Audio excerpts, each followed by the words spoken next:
our respected President and our respected Principal and our respected teachers of Utkal Bharati Public School and more fully my dear students of Utkal Bharati Public School.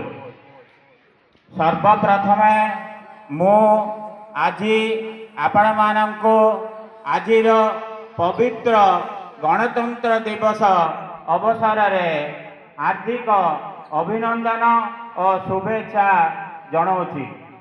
आज 26 जनवरी 2026 सारा भारत वर्ष रे आज गणतंत्र दिवस बा साधारणतंत्र दिवस जोर शोर रे पालन करुछंती।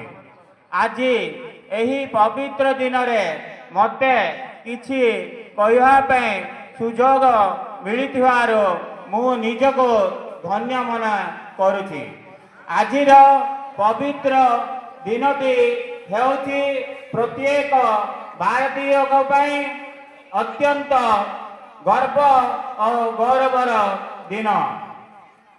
पिलाने आपण माने जानिछंती आज आमर पवित्र दिन रे मु किछि ए गणतंत्र